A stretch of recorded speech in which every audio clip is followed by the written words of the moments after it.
各位家人大家早安 semuanya, selamat pagi. Ya, pertama-tama puji syukur kepada Tuhan Yang Maha Esa, 感谢天恩师的 Namo Buddhaya.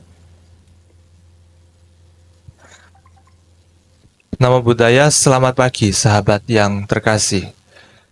Datang dari diri sendiri, dan ini adalah monopoli kemampuan diri sendiri untuk menciptakan pengalaman apapun yang Anda harapkan. Keinginan terlepas dari situasi eksternal. Pada tempat keberadaan Anda, kamu dapat menciptakan lamunan, bahkan chemistry-mu menjadi teramat bahagia. Sebaliknya, kebahagiaan itu adalah kemungkinan Anda rasakan sangat kecil apabila Anda tidak ada memilih kemampuan untuk menjadikan dirimu sangat bahagia.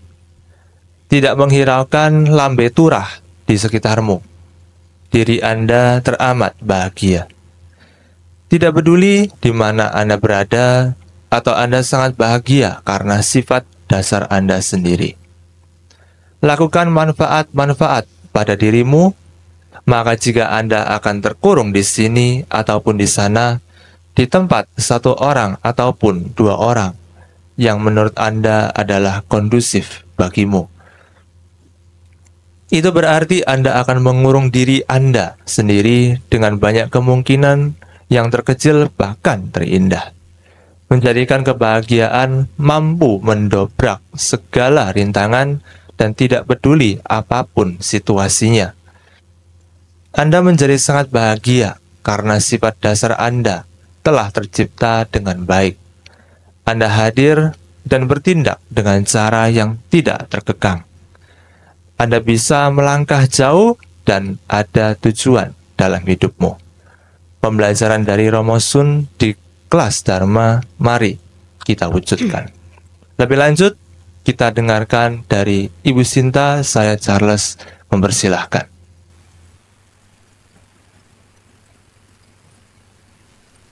Salam kebajikan, mengartikan berarti kita bergiat mendatangkan sesuatu yang memiliki sifat kebaikan, keselamatan, keberuntungan yang wajib berbuat kepada sesama manusia. Bermakna, senang lihat orang bahagia, bahagia lihat orang senang. Kalimat ini berasal dari negara Jerman dengan falsafah sebutan Freudenfrucht. Berikut 5 respon melakukan Freudenfrucht. Ikut bahagia atas keberhasilan sahabat. 1. Menekankan pada diri sendiri untuk memilih kepedulian daripada persaingan. 2. Ikut berbahagia saat teman berbagi momen kebahagiaan. 3. Ingat, kamu juga memperoleh kebahagiaan. Merayakan kemenangan teman dapat memotivasi kita untuk bekerja lebih keras demi mewujudkan ambisi sendiri. 4. Rencanakan sesuatu untuk merayakan kemenangan teman. Berikanlah temanmu afirmasi positif agar mereka merasakan ketulusan hatimu atau bela. 5. Ambil waktu untuk merayakan kebahagiaan kamu juga. Kelima respon tersebut di atas. Hal yang harus diingat bahwa Freudenfrucht harus berjalan dua arah. Jadi, pastikan kamu menemukan cara untuk mengikut sertakan teman saat kamu berhasil mencapai sesuatu. Nah, itulah cara melakukan Freudenfrucht yang kamu bisa pastikan. Jadi, sudahkah kamu merayakan kebahagiaan bersama temanmu? Dalam Buddhisme atau Dhamma Vinaya, Dhamma adalah ajaran mulia yang berisikan pedoman moral dan falsafah yang menuntun kita menuju kebahagiaan. Di samping itu, kita dapat mempelajari begitu banyak budi pekerti yang disampaikan. Demikianlah bahwa Dhamma merupakan hukum kebenaran universal yang mengajarkan bahwa sumber kebahagiaan, suka, dan penderitaan, samsara. Sebenarnya, ini semua terletak dalam diri kita sendiri. Bagaimana kita meresponnya atau mengamati reaksi-reaksi. Memang dapat dijumpai kata-kata yang memiliki makna falsafah yang dalam tentang kebahagiaan dari berbagai daerah. Contoh falsafah kata. 1. Abonato dari Afrika yang mengartikan aku ada karena kita ada. I exist because we exist. Fenomena ini dapat kita dengarkan sebuah kisah anak-anak di Afrika yang tidak berlomba hanya untuk mendapatkan hadiah buah-buahan. Tetapi mereka berbahagia sekali jika hadiah buah-buahannya tersebut dimakan bersama-sama dan mereka berkata, abonato, abonato, abonato. 2. Freuden fruit. Falsafah dari Jerman mengartikan senang melihat orang bahagia dan bahagia melihat orang senang yang dibahas hari ini. 3. Trihita Karana. Falsafah dari Hindu Bali dimaknai sebagai 3 penyebab terciptanya kebahagiaan, di mana dalam ajaran tersebut menekankan adanya 3 macam hubungan. 3 hubungan tersebut adalah 1. Pawongan, hubungan sesama manusia. 2. Palemahan, hubungan manusia dengan alam semesta. Dan ketiga, parhyangan, hubungan manusia dengan Tuhan pencipta alam semesta. 3 hubungan tersebut berjalan selaras dengan menciptakan suatu harmoni dan kebahagiaan. Dari berbagai daerah. Contoh, 3 falsafah kata dan keterangannya tadi tentunya mengandung makna yang mendalam. Itu pula, Dhamma. Ajaran Guru Agung Buddha adalah mulia, yang indah pada awal, indah pada pertengahan, dan indah pada akhirnya. Beliau membabarkan atas dasar cinta kasih dan kasih sayang, metta dan karuna kepada dunia, demi kebaikan, manfaat, dan kebahagiaan para dewa-dewi dan manusia. Dapat kita mendengar sebuah kisah dari Romo Sun tentang kebahagiaan yang tertulis pada syair Dhammapada 6 ayat 79. Kisah Mahakapinatera. Mahakapinatera adalah raja dari Kuku Tafati. Ia mempunyai seorang permaisuri bernama Anoja. Ia juga memiliki 1.000 orang menteri yang membantu kelangsungan pemerintahan. Suatu hari, raja bersama 1.000 orang menteri pergi ke taman. Di sana mereka bertemu dengan beberapa pedagang dari Savatthi. Mendengar tentang Buddha, Dhamma, dan Sangha dari para pedagang, raja dan menteri-menterinya segera pergi ke Savatthi. Pada hari itu, ketika Sang Buddha mengamati dunia dengan kemampuan batin luar biasanya, beliau melihat bahwa Mahakapina dan para menterinya sedang dalam perjalanan menuju Savatthi.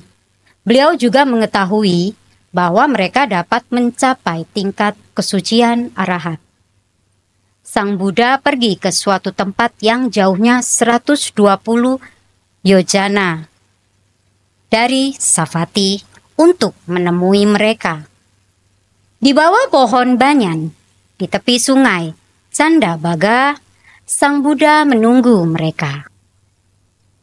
Raja Mahakapina dan para menterinya datang ke tempat di mana Sang Buddha menunggu. Ketika mereka melihat Sang Buddha dengan 6 warna terpancar dari tubuhnya, mereka mendekati Sang Buddha dan menghormati beliau. Sang Buddha kemudian memberikan khotbah kepada mereka. Setelah mendengarkan khotbah itu, raja dan para menterinya mencapai tingkat kesucian Sotapati. Mereka memohon kepada Sang Buddha untuk diterima menjadi biku. Sang Buddha melihat masa lalu atau kehidupan lalu mereka dan mengetahui bahwa mereka sudah pernah mempersembahkan jubah kuning pada kehidupan lampau. Beliau lalu berkata kepada mereka, "Ehi biku," dan mereka semua menjadi biku. Sementara itu, Permaisuri Anoja mendengar tentang kepergian Raja Kesavati, memanggil istri dari 1.000 orang menterinya, dan bersama-sama mereka mengikuti jalan yang dilalui raja. Mereka juga sampai ke tempat di mana Sang Buddha sebelumnya menemui Raja Kukutavati. Mereka menemui Sang Buddha yang memancarkan 6 warna dan kemudian menghormati beliau. Pada saat itu, Sang Buddha dengan kemampuan batinnya membuat raja dan para menterinya tidak dapat dilihat, sehingga istri-istri mereka tidak dapat melihat mereka.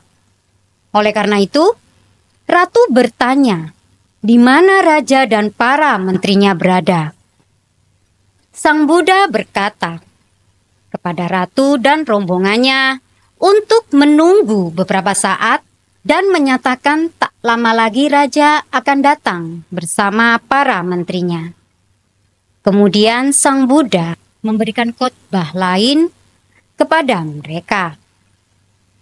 Pada saat khotbah berakhir, raja dan para menterinya mencapai tingkat kesucian arahat.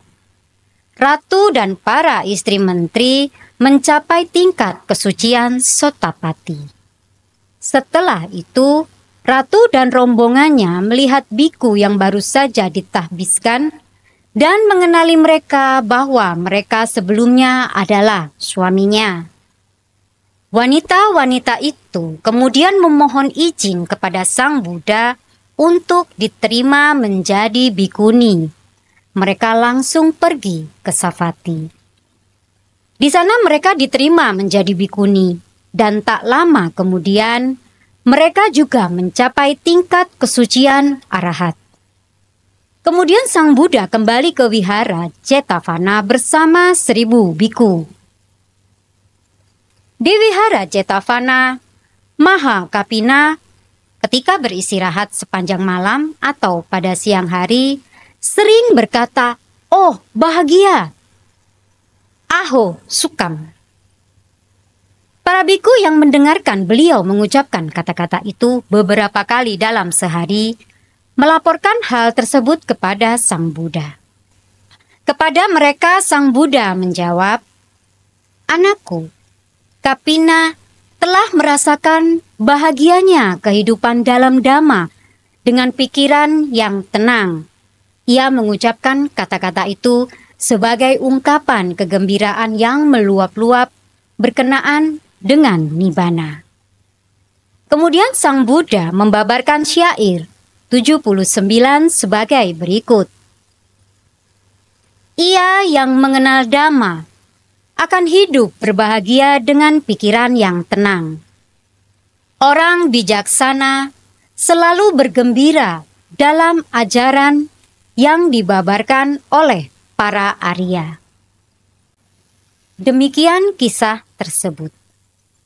Semua ajaran Guru Agung Buddha berintikan pada tidak melakukan segala bentuk kejahatan, berbuat kebaikan, dan senantiasa mengembangkan kebajikan dan sucikan hati dan pikiran. Tercatat pada syair Dhammapada 183. Sehingga, sebagai umat, kita hendaknya dapat melaksanakan tahapan Dhamma berupa 1. Pariyati Dhamma, diartikan belajar teori dengan tekun. 2. Pati Dhamma, diartikan Praktek dalam kehidupan sehari-hari. 3. Pativeda Dhamma diartikan dengan hasil penebusan setelah belajar teori dan praktek dalam kehidupan sehari-hari. Dengan dapat melaksanakan 3 tahapan Dhamma secara tekun dan konsekuen, maka bukan hanya kebahagiaan duniawi yang akan dicapai, tetapi pada akhirnya pula, bagi yang percaya, kebahagiaan sejati, Nibbana, akan terrealisasi.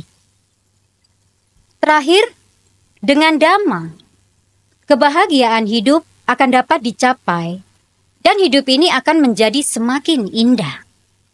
Kehidupan yang dijalani pun akan semakin berkualitas dan manfaat serta menjadi berkah bagi orang lain dan lingkungan di sekitarnya.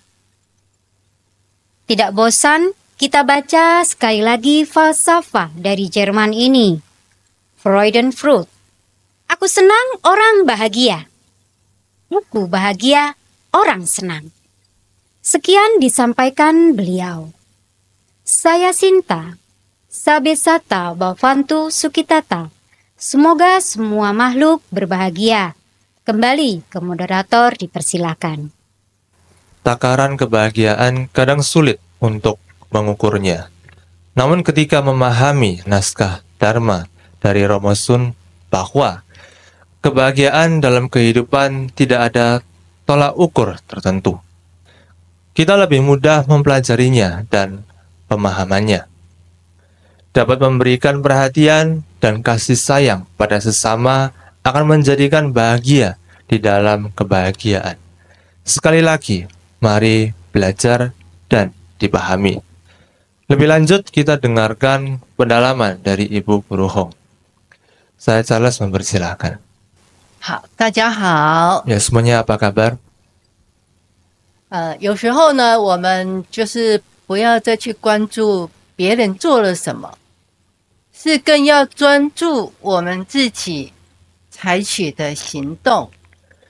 Ada waktunya kita berhenti melihat apa yang diperbuat orang lain dan lebih berfokus pada tindakan yang dilakukan oleh diri sendiri.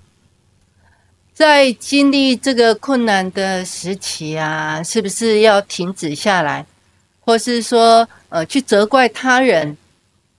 或许我们是不需要再去关注他们。 Saat melalui masa yang sulit, setiap pribadi diminta berhenti menyalahkan orang lain, atau terkadang kita tidak perlu menghiraukannya pula.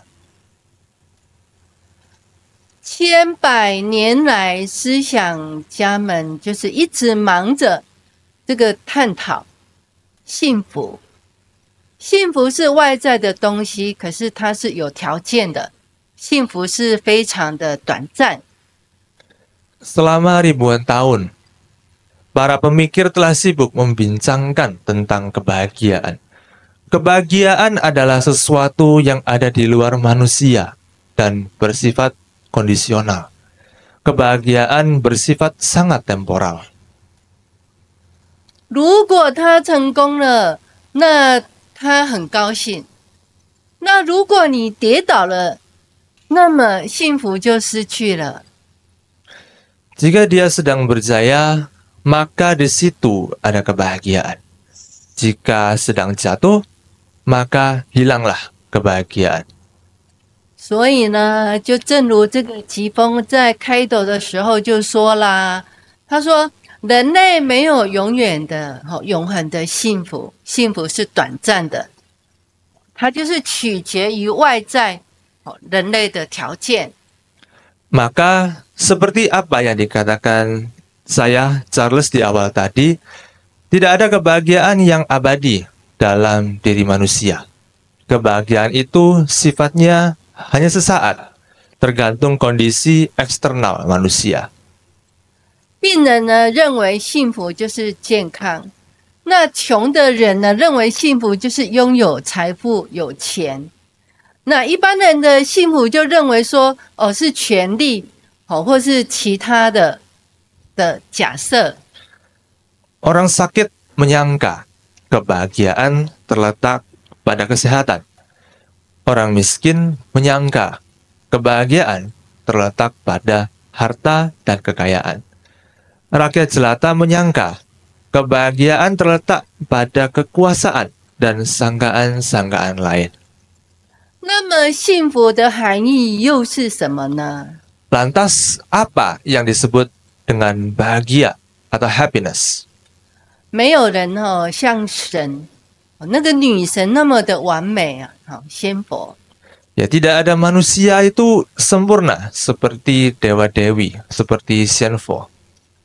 尽管呢，神跟女神他们最初都是由人开始，那人类呢总是认为说，哦，每个人都会伤害你。 Walaupun dewa-dewi itu adalah bagian awalnya adalah manusia, manusia selalu berpikir setiap orang akan menyakitkan Anda. 如果呢，我们只是等待成为一个完美无缺的神，那也就是像真伽蓝菩萨，就是关公一样。哦，这个时候关公他已经得了正果了，他不再起这个怨恨的心了。 Jika kita menunggu menjadi seorang dewa yang sesempurna apapun, mungkin sebagai Sang Harama Bodhisattva atau Quan Gong, ya pada saat ini Sang Harama Bodhisattva atau Quan Gong pun yang telah mencapai kesempurnaan Bodhisattva tidak lagi masuk ke dalam pemikiran manusia akan membalas. 在佛教中，在家居士就享有这4种的幸福。 分别是 Dalam agama Buddha, ada 4 jenis kebahagiaan yang dapat dimiliki umat yang berumah tangga atau Garavasa, yaitu 第一就是阿提萨哈，就是你拥有财富而感到幸福的人。 yang pertama, ati suka, kebahagiaan karena memiliki kekayaan. 第二就是玛嘎苏哈，就是能够善用财富而获得幸福的。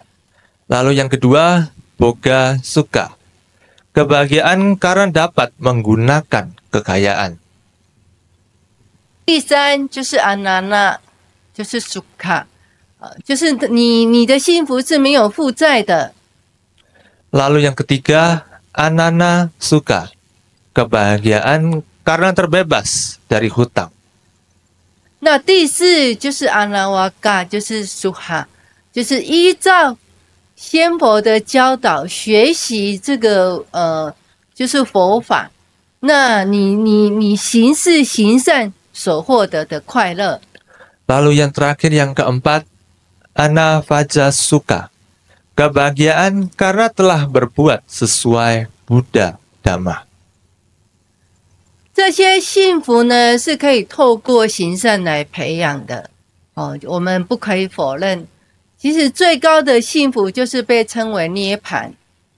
就是那也就是说，当一个人完全摆脱他的痛苦，他所有不善的那个特质状况。 所以涅槃它不是一个地方，它只是一个佛教，它选择最后保持清净，思维它所达到的境界。 Kebahagiaan tersebut dapat dikembangkan dengan melakukan kebajikan. Tidak dipungkiri, kebahagiaan tertinggi disebut nirwana atau tiantang, yaitu keadaan saat seseorang telah terbebas dari penderitaan dan segala sifat-sifat buruk. Nirwana bukan tempat, melainkan kondisi saat seorang Buddhis memilih pemikiran yang jernih. 这个就是我们所经历的，这个就是我们生命的奇迹。所以我们要实践佛陀的教导，才能够获得真正的幸福。 Inilah yang kita alami. Inilah keajaiban hidup. Aktualisasikan ajaran Sang Buddha untuk capai kebahagiaan sejati. 那我们身为人类啊，有时候会被这些不明智的思考啊，被困在某一点呐、所以我们现在来讲一个故事，就是一个年轻人耐心的真人和尚啊，他正在传授这个幸福人生的哲学。所以我们来听一听。Sebagai insan terkadang tidak lagi mampu berpikir bijak, terkurung pada satu titik. Untuk itu, di sini saya menceritakan sebuah cerita tentang seorang biku muda yang sabar memberikan sebuah ajaran falsafah hidup, memfokuskan pada kebahagiaan. Mari kita dengarkan. 从前呢，就是有一个叫阿里的人呐、他就对自己的生活很不满意。他的一生呢，就是充满的悲伤，他常常这个悲痛欲绝，所以他就感到这个很累啊。为什么我的人生是这样子？为什么我的一切就是这样子？就觉得很累。Pada suatu ketika, hiduplah seorang pria yang bernama Ali, yang tidak bahagia dengan kehidupan dirinya. Kehidupannya selalu diliputi duka. Oleh sebab itu, dia sering meratapinya dengan susah. Apa yang dibayangkan itu serasa sudah penat. 那有一天呢，一个叫他的朋友叫菩提呀、他就跟他说啊，他说有一位很聪明的和尚啊，他要来这个城市住几天。 Suatu hari, seorang temannya bernama Bodhi mengatakan bahwa ada seorang biku yang bijak dan sabar menetap di pinggir kota ini untuk beberapa hari. 那菩提就建议他的阿弟啊去拜访这位和尚。那这样子的话，他如果能够去拜访这个和尚，可能他的问题都可以解决。 Temannya menyarankan untuk pergi bertemu biku tersebut agar semua persoalan-persoalannya dapat menemukan jalan penyelesaian. 那起初呢，这个阿弟也是不愿意去见这个和尚啊。他说，后来他想一想啊，见这个和尚也没有什么不好啦。 Awalnya si Ali itu enggan untuk pergi menjumpai si biku. Lalu setelah dipikir-pikir, rasanya tidak ada yang salah jika menjumpai si biku. 那最后呢，这个阿弟就决定去见这个和尚。 Jadi si Ali akhirnya memutuskan untuk pergi bertemu dengan si biku. 那这个阿弟就出发了，他就出发到这个和尚住的地方啊。他就这个师傅呢，就刚禅坐好。那这个师傅呢，就很安静的坐在一间很简陋的地方，然后地上铺了一个布，然后坐在这个布上面。 Berikutnya berangkatlah si Ali. Si Ali itu bertemu dengan biku yang baru selesai bermeditasi. Si biku sedang duduk dengan damai di atas tikar kain yang sederhana. 那他们两个呢，都坐在一个房间里面。那阿里呢，就是向这个和尚打招呼，然后就坐在他的前面，然后他们就聊天呐、那阿里就讲述了他的问题，他伤心的事情，给这个师傅听。 Mereka berdua berada di satu kamar. Si Ali bersujud kepada biku, lalu duduk di depan beliau. Kemudian mereka berbincang-bincang. Si Ali bercerita atas persoalan permasalahan, hal-hal yang membuat duka. 那然后呢，这个问题呢，这个阿里一个问题，就一直讲。就是这样子，讲了很多，就是这样子。那这个师傅呢，就说啊，我的生活太多的问题，总是让我焦虑不安。所以请给我一个解决的方法，让我能够结束这个困惑的心。 Kemudian satu persatu masalah diceritakan. Jadi begini loh, biku. saya ini sudah terlalu banyak persoalan di kehidupanku ini, hingga membuat saya selalu cemas dan susah. Mohon berikan saya sedikit solusi lah untuk mengakhiri pikiran yang kalut ini. 那这个阿里讲了这么多，他就沉默了一下，就等待这个师父的回答。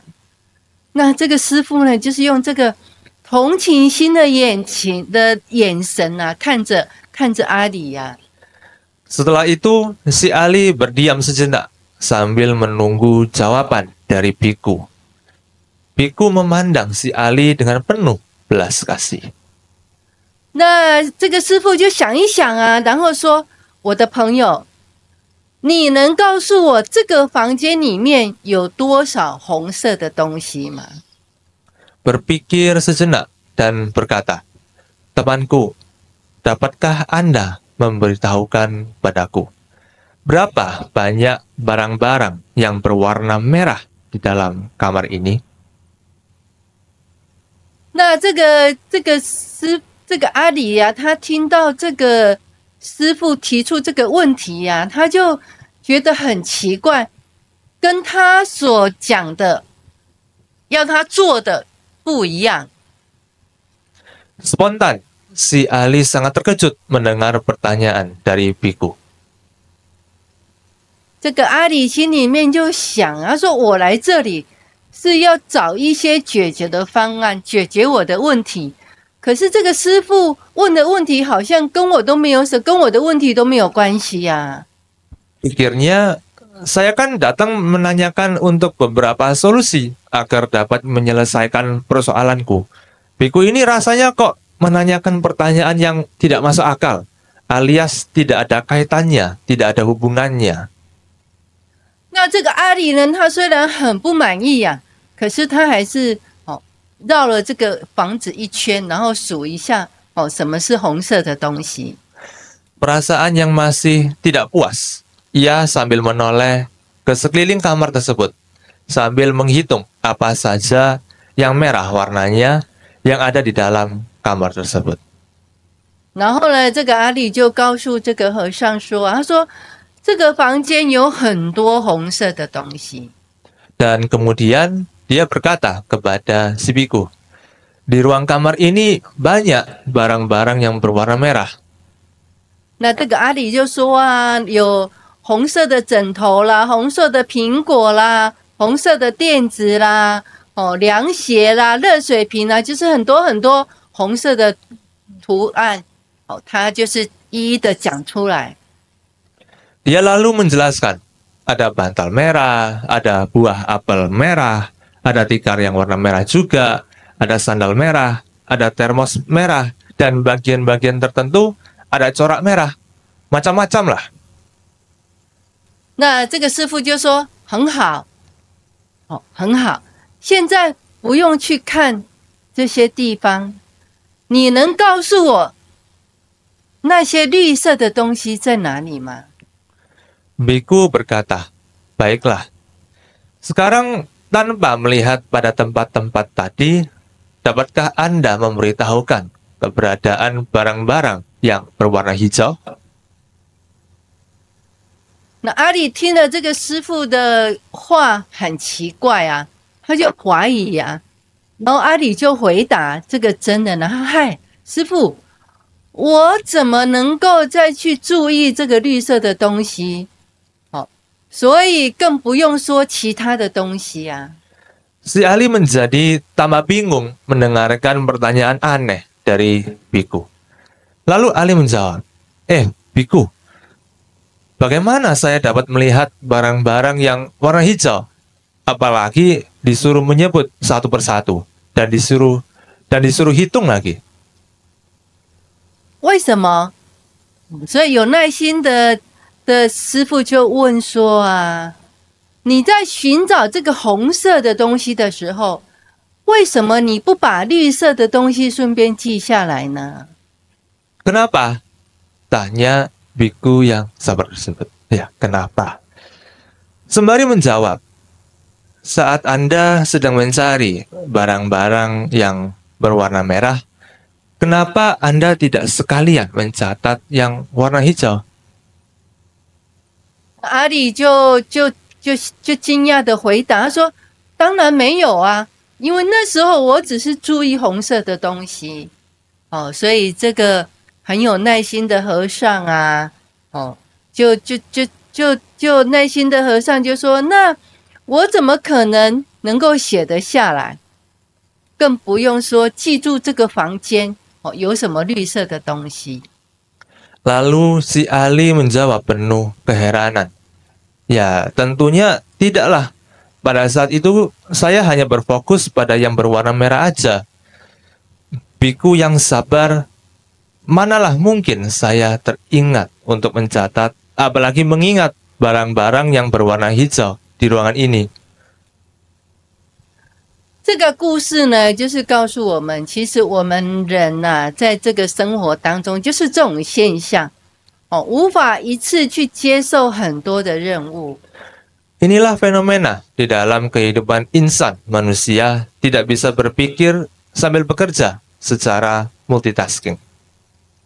那听到这个话呢，这个耐心的师傅就笑一笑啦，他就说啊，他说我的朋友，这个就是你所有的问题啊。我说的答案就是在我们的生活当中，总是有这种状况相同的。 Mendengarkan ini, si biku yang sabar itu tersenyum dan berkata, "Temanku, inilah jawaban atas semua pertanyaan-pertanyaanmu dan saya katakan solusinya. Di kehidupan kita selalu sama dengan keadaan itu." 当你专注这个世界上红色的时候，你肯定就没有办法看到你周围的颜色哦，不管是蓝色啦、绿色啦、黑色啦，哦，还是红色以外的任何的颜色。 Saat Anda fokus pada barang-barang yang dijumpai berwarna merah di dunia ini, Anda pastilah tidak mampu melihat, memfokuskan pada warna-warna di sekitar warna merah itu, baik itu warna biru, warna hijau, warna hitam, ataupun warna yang lain terkecuali warna merah.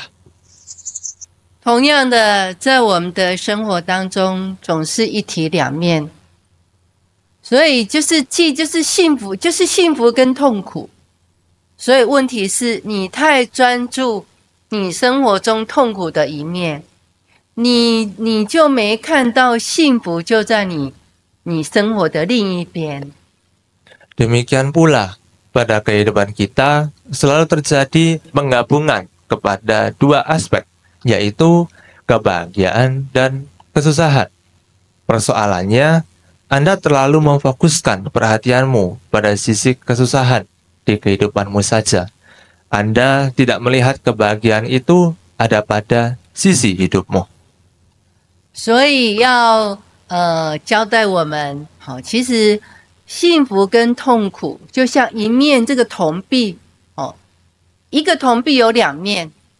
如果这一生没有幸福，那又怎么会有痛苦的感觉呢？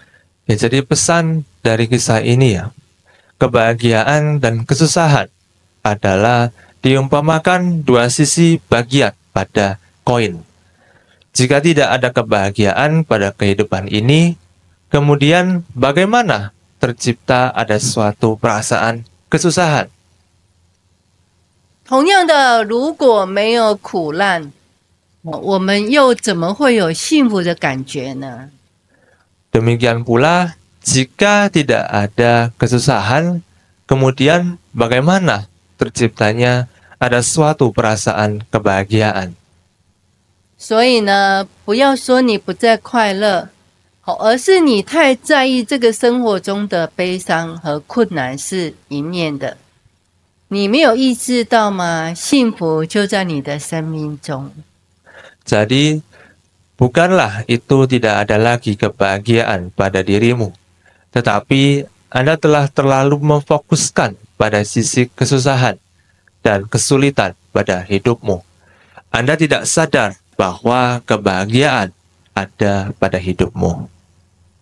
因此呢，改变你对生活的看法，就是不断的去尝试，让这个幸福的时刻，就是永远存在你的生活中。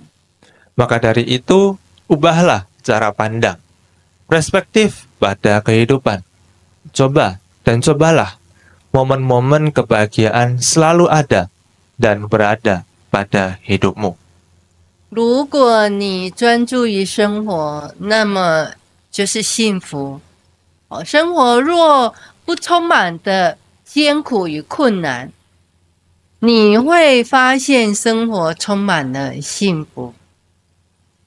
Jika kamu memfokuskan perhatian pada hidup, itulah berbahagia. Bukanlah hidup penuh kesusahan, kesulitan. Kemudian Anda akan menjumpai kehidupan yang penuh dengan kebahagiaan. 所以要记住哦，光阴事件都不会再回来。所以我们为什么不要活在这个幸福的时刻呢？而选择这个悲伤呢？ Ingat, setiap momen yang lewat tidak akan kembali lagi. Maka dari itu, kenapa Anda tidak hidup pada momen kebahagiaan, malah memilih menjadi kesedihan? 如果我们很高兴看到人们幸福，那乐就是看到人们的幸福，所以这个是不用言语来讲的。所以我们肯定生活是一个幸福的环境中，就是说喜悦之情吧，就是刚才新大有说这个德文呐，喜悦之情。 Jika kita senang melihat orang berbahagia, bahagia melihat orang senang, dan tidak perlu diterka lagi, pastilah kita hidup pada lingkungan orang-orang yang berbahagia. Mari kita katakan, Freudenfeld. 所以我们再重复一遍哦，看到人们幸福是件好事，看到人们幸福是一件好事。 Mari kita ulangi. Senang melihat orang bahagia, bahagia melihat orang senang. 那我们今天的讲题喜欢看人高兴，高兴看人就开心，就沿袭到这边。 Ya, jadi topik kita hari ini yaitu kebajikan dari kata Freudenfeld. Senang lihat orang bahagia, bahagia lihat orang senang. 那今天的智慧之言呢，就是创造自己的阳光。 Ya, jadi untuk kata mutiara hari ini yaitu create your own sunshine. Ciptakan sinar mataharimu sendiri. 那它的意思就是善良是幸福的泉源，所以分享幸福，幸福就会增长。 Ya, jadi kata mutiara ini bermakna kebaikan adalah sumber kebahagiaan. Kebahagiaan tumbuh ketika dibagikan. 那来自内心，以一颗感恩的心，开始每一天。 Datang dari dalam diri. Mulailah setiap hari dengan hati yang bersyukur. 你笑得越多，你就会变得越快乐。 Semakin sering kamu tersenyum, semakin bahagia kamu menjadi. Ditulis oleh Romo Sun. 那我们进入到这个自学省思。 Sekarang kita memasuki ke bagian renungan untuk kita belajar dan berintrospeksi pada diri sendiri. 自学省思第一，佛陀关于真正的幸福，他有什么教诲？能获得今生和来世幸福的主要关键是什么？ Renungan yang pertama, bagaimana ajaran Buddha tentang kebahagiaan sejati? Apakah kunci utama untuk meraih kebahagiaan hidup di dunia dan akhirat? 自学省思第二，什么是常常令你感到快乐？而幸福又从哪里来？ Lalu yang kedua, hal apa yang sering membuat Anda bahagia? Dan dari mana kebahagiaan itu berasal? 自学审思第三，当一切崩溃的时候，如何找到幸福？做让自己快乐的事。 Lalu yang terakhir, renungan yang ketiga. Bagaimanakah cara memperoleh kebahagiaan saat semuanya berantakan?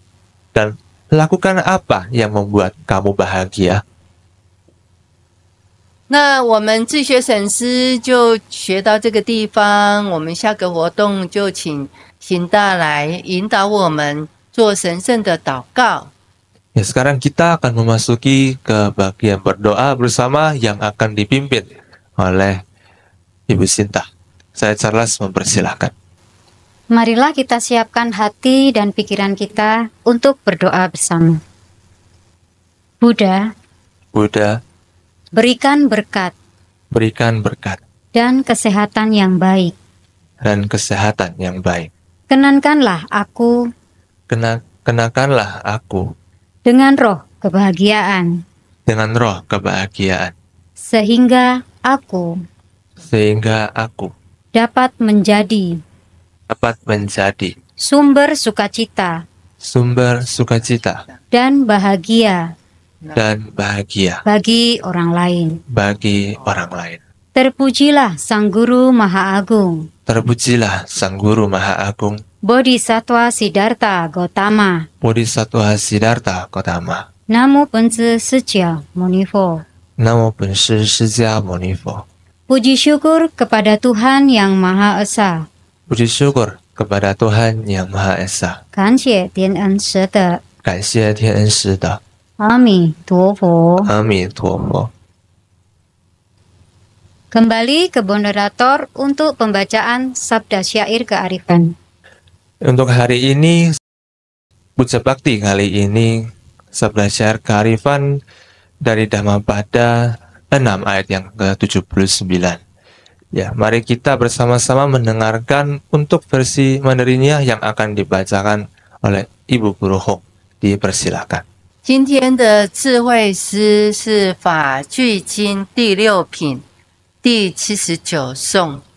引正法的人内心安详，生活愉快，智者喜悦圣者所说的正法。 Ya, sekarang mari kita bersama-sama membacakan Sabda Syair Kearifan hari ini dari Dhammapada yang ke-6 ayat yang ke-79, kisah Mahakapina Thera. Mari kita bacakan bersama-sama untuk Indonesianya. 1, 2, 3. Ia yang mengenal Dhamma akan hidup berbahagia dengan pikiran yang tenang. Orang bijaksana selalu bergembira dalam ajaran yang dipaparkan oleh para Arya. 好，那我们不要错过每一周的学习，都能够沐浴在佛陀的智慧当中。下周见。 Ya, jumpa lagi di minggu depan. Jangan lewatkan pertemuan dan episode selanjutnya supaya kita terus diberikan siraman rohani Buddha. 那祝福我们各位家人平安健康，学习愉快。 Ya, mendoakan semuanya dalam keadaan yang baik, sehat-sehat selalu, penuh keselamatan dan kesehatan, dan juga melalui proses pembelajaran ini penuh dengan kebahagiaan.